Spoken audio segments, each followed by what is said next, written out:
He is a former Boilermaker quarterback, and he's been a long-time New Orleans Saints QB. You know him well around here. Drew Brees on the Andy Moore Automotive Group Hotline. Drew, thanks for the time. How are you? Doing great. How are you? Man, how's the off-season going for you to this point? Getting ready to get the season started, I guess, here shortly. Yeah, we start next week, so it'll be here before we know it. But it's been a great off season. A lot of family time. It's been very busy. We have 4 kids, ages 9, 7, 5, and 3. So ooh, boy, our life is pretty crazy. Never a dull moment. But lots of coaching. Kids sports and just hanging out with family, and obviously getting ready for the season. We had a good off season with the Saints as we prep for training camp, and then get into the season. So high expectations, but I think we're ready to get to work. Hey, Drew, how are you as a coach? How would you evaluate yourself as a coach of your kids' sports? Yeah,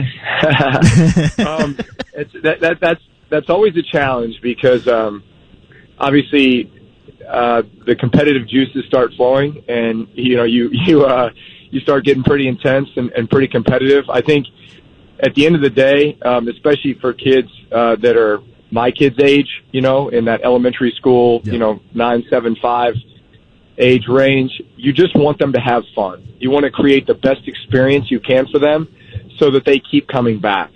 So while, hey, we get into the games and, you get to the fourth quarter and, you want to win, of course, you at the end of the day, it's about creating the best experience you can for them. And listen, there's a ton of life lessons that are learned from sports, especially team sports, and that's what's so great about sports for kids. And being a coach, you understand you have the ability to influence these kids in a really strong, positive way. And so, hey, you suffer a tough defeat, a loss. All the kids are crying, and you have to come up with the message that's appropriate for that situation, so that you can create a learning experience for them that can, help them with the next time they're in that situation, or something outside of football, that they've had that experience and they've developed that life lesson so that it will help them in another aspect of life. So being a coach, I take it very seriously. Yeah, I want to win, but at the end of the day, it's about creating the best experience I can for the kids. Drew Brees joins us, the future Hall of Famer. You're so right, too. Do you ever find yourself, reminding yourself, this is supposed to be fun, too, whenever you kind of approach the edge, if you will? I always find myself doing that with a 12 and an 8-year-old. Yeah. It makes me appreciate coaches in my life even more. Right. Because there's, as I'm drawing up a play for flag football, and I'm telling the quarterback, okay, we're going to look over here and you're going to throw it to this guy. And then the ball snapped and he does the exact opposite, looks the other way and throws it to a different guy. You're like, hey, Johnny, remember when I said, look over here and throw it to this guy? Let's do that. Remember how I told you that 10 seconds ago? All right, let's do that. And then you realize, all right, I'm talking to a kindergartner, or I'm talking to a first grader or a third grader. So you just, their mind is racing. They're in the heat of the moment too. It's game time. Lights are on. But that's the part you just kind of have to chuckle and just say, hey, they're kids, and at the end of the day, you just want them to have fun so they keep coming back and keep wanting more. It's funny, man, because I yell at my 8-year-old daughter, not yell at, but I say, hey, Lainey, sprint back. And then my wife reminds me, hey, I don't think she knows what sprint means. Just say run fast. So I go, okay, run fast, Lainey. Yeah. That's how I'm reminded about that. So. Yeah. It's funny. Yeah. Drew Brees joins us. What coach has had the most, or give me some names of guys that have just had an incredible impression on your life and your development, your evolution as a player? Well, of course, my parents growing up, they were both very athletic. So any family gathering was some sort of form of competition, even if it was just pitching washers or, playing wiffle ball or, free throw shooting contest or tennis or, you name it. Just came from a very athletic family. So kind of had that ingrained in me very early. But my grandfather, Ray Akins, was a longtime Texas high school football coach. Spent a lot of time with him growing up. He had a big influence on me. My high school football coach, Ron Schrader. My college football coach, Joe Tiller. Greg Olson, Jim Chaney, guys that were part of that staff, right? That are still coaching at a high level, either major college or NFL. Of course, Marty Schottenheimer in San Diego with the Chargers had a tremendous influence on me. Cam Cameron, Brian Schottenheimer, now Sean Payton, Pete Carmichael, Joe Lombardi in New Orleans. So, I mean, the list goes on and on. Tom House has been a great mentor of mine. Todd Durkin I train with out here in San Diego, have for 15 years. I mean, I could give you a bunch of names. I mean, it's when they say it takes a village, you know, to like raise a kid, raise a family, you know, raise a ball player. I mean, that's the truth. There's so many people that have influenced me along the way that I can't thank enough. I still seek them out for advice, for direction. You know, it's just there's a comfort and a peace there just being around those guys and those people and just knowing the influence they've had on my life. I'm glad you brought up Tom House, because Tom House has had an influence, you know, across the board on professional athletes. Like Drew Storn is a friend of mine here in town that is a pitcher that's just gone through Tommy John, and he has worked in the past with Tom House. And of course, Andrew Luck in this offseason has worked with Tom House. What has he meant to you with just kind of understanding the mechanics, coming back from injuries, and the mechanics about playing the position in which you played at such a high level for so long? Yeah, I mean, There's so many elements to Tom House, and I've known him for a long time. 15 years we've been working together. In fact, I was his first football player. You know, he was exclusively baseball prior to that. But there's so much carryover just with throwers in general. You know, whether you're talking about a baseball pitcher or a quarterback or anyone swinging anything, a tennis player, a golfer, you know, you name it. But at the end of the day, it's about how do you perform at the highest level. How do you prepare yourself mentally, physically, emotionally to prepare and then compete, and do it on a consistent basis, time and time again at a very high level.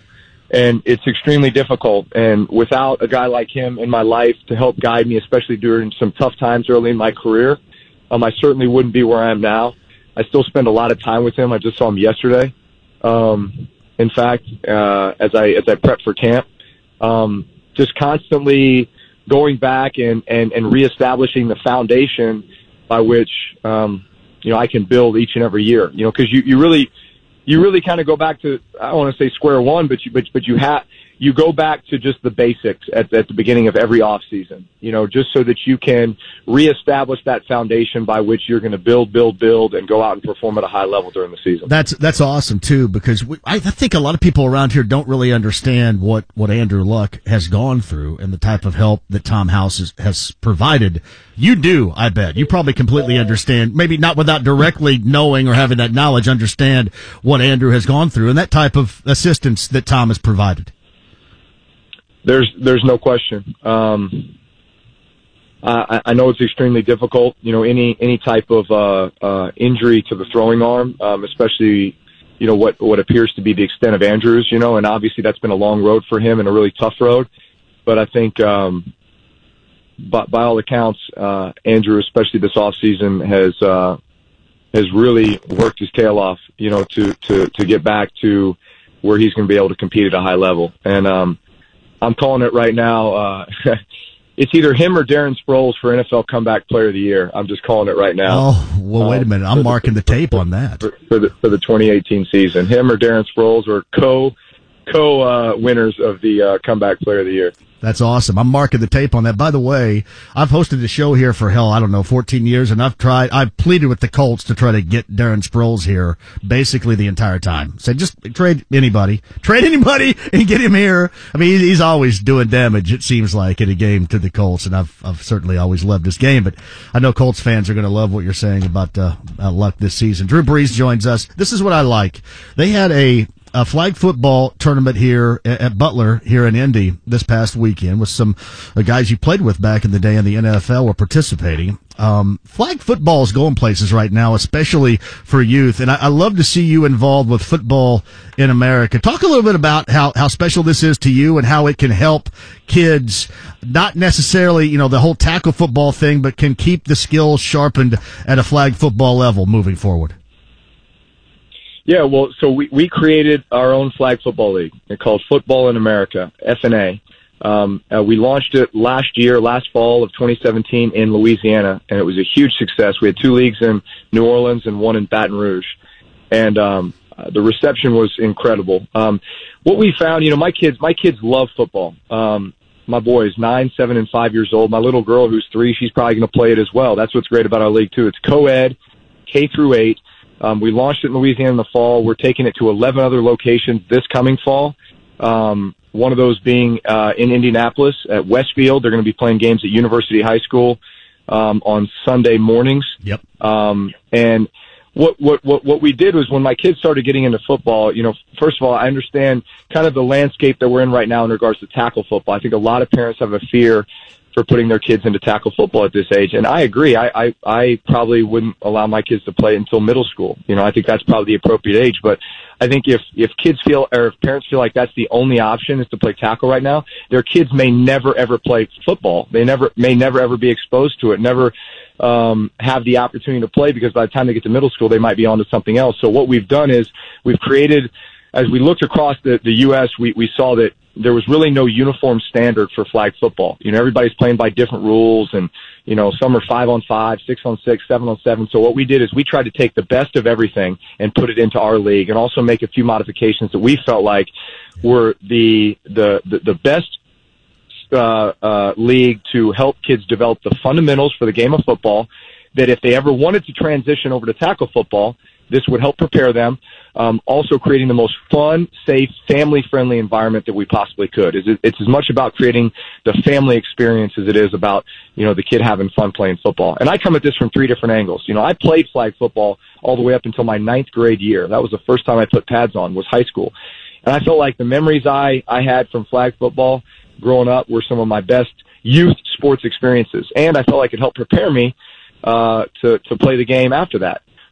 Being that, so much of flag football is the passing game. It's everyone's a skill position player. Everyone on offense is a receiver, a running back, or a quarterback. And everybody on defense is basically a DB, a corner, or a safety, watching the ball being thrown, reacting to it, that kind of thing. But you learn great fundamentals of the game from that.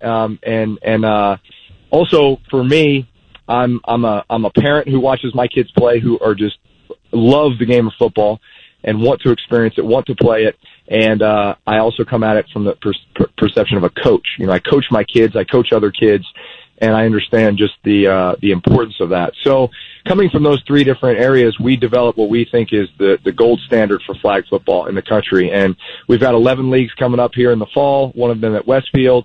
We've got probably 30 to 40 next spring. We play both in the spring and the fall.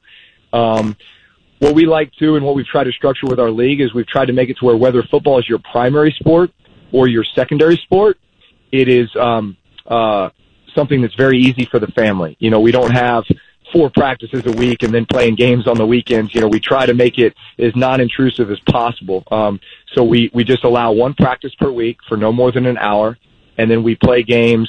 In some places they play on Friday nights, other places Saturdays. In Westfield, they're going to play on Sunday mornings from 9 to 1 at University High School in the soccer fields. But at the end of the day, it's you're trying to make it to where it's very easy for the families to be able to, the practice schedule and then the game schedule. In many cases, teams will just practice, for 40 minutes or so before their game and then go out there and play. But it's a blast for the kids. They absolutely love it. My kids play in both the spring and the fall. And in addition to all the other sports they're playing, right? Yeah. Like and soccer and tennis and everything else. So it's just a pretty unbelievable family experience. We got registration is open right now for Westfield. People can go to playfna.com and click on the Westfield link and sign up for the league. If you sign up before July 25th, we're doing a special promotion. You're going to receive a free autographed 8x10 from me. So I'll autograph it personally for you, and we'll get it sent to you if you register before July 25th. But should be an incredible season with FNA there at Westfield, and we're looking forward to expanding the league nationwide. Man, Drew, I think this is a great idea, and I make a point because before I knew you were going to come on, I had Austin Collie on the show a couple of days ago, the former Colts wide receiver that had to step away because of concussion symptoms and things, and he was talking about what he was doing with his kids, and his kids are playing flag football too. This is really the growth of what we're going to see. This is going to be the norm, and I think it's a really good thing. Playfna.com is where you go. That's pretty awesome. I love the idea. Thank you. Yeah, we it's amazing to hear the reception for people. I mean, so many parents, their kids want to play football, but they have reservations about them playing tackle football yet. And listen, I make a living playing tackle football, so I love the game. I think there's so many great things about it, but I do understand the safety concerns for kids this age. And that's why I wouldn't let my kids play until middle school. And we're not adversarial with the Pop Warner leagues or the tackle football leagues at this level. In fact, we engage them in every community that we come into, because we like for them to even use flag football as a supplement to their tackle leagues. Hey, bring all your skill position players out. Play with us, and kind of work on the elements of the passing game and that kind of thing. And then you can go out and still play tackle football during the week as well. So again, it's in a way it's trying to save the game of football, because I see the numbers dwindling, as far as kids not playing it anymore. But I think that's because parents feel like, well, the only option is tackle. I mean, we're here to tell you it's not. You can play flag, develop the fundamentals of the game, but more importantly, I think you just develop a love and a passion for the game of football, because there's so many great elements. So I think it's the ultimate team sport. You learn so many life lessons from football, and it's just fun. It's just fun. And so whether your kids transition to ever playing tackle football or not, that's okay, because at least they've had the experience and the exposure to playing the great game of football. I love it. Great idea. PlayFNA.com. Again, if you get signed up before July the 25th, you'll receive an autographed 8x10 photo of our guest right now, Drew Brees, and this is a fantastic idea. PlayFNA.com. Before I let you go, I got to ask you about Mike New. I love Mike New at Ball State. You're number one. What do you think? How's that going to evolve, you think, for the coach of the Cardinals up there? I think Coach New's a stud. It was great having the time I had with him in New Orleans for 2 years. I think he's done a great job thus far, and we're looking for them to do great things. He's a great coach. He's a great man. He's a great influence on those young men. You're awesome, man. And we didn't get time to talk about Purdue. I mean, Jeff Brom and the Boilermakers are probably thrilled about the evolution of that they took, the steps they took last year. So just a lot to talk about here. So I'm excited about the Boilermakers. Yeah, I'll be watching. Brom. All right. Hey, my friend, I appreciate that. Thank you very much. We're going to remind people as we get closer to that day of the 25th of July. But again, well done on the idea. I think it's fantastic. And moving forward, I think people will really enjoy that, Drew. And thank you very much for dropping by. All right. Thank you. Have a great day. Gotcha. Drew Brees on the Andy Moore Automotive Group Hotline. That's really good. PlayFNA.com. PlayFNA.com. Sign that thing up before the 25th of July. And thanks to Drew Brees, future Hall of Famer, on the Andy Moore Automotive Group Hotline. And Tony, I think, marked the tape, right? You marked the tape where he said that Andrew Luck or Darren Sproles will be comeback player of the year. Could be co-comeback players of the year. That's what he said, yeah. You're marking the tape on that. Does Sproles play the Colts this year? Because that'll be at least one game where we know that he goes for 100 yards. Yeah, that was good. Drew Brees, the future Hall of Famer, former Boiler, and just all-around good dude on the Andy Moore Automotive Group Hotline. Back with you next. Hi. Sam 76 from Sam Adams has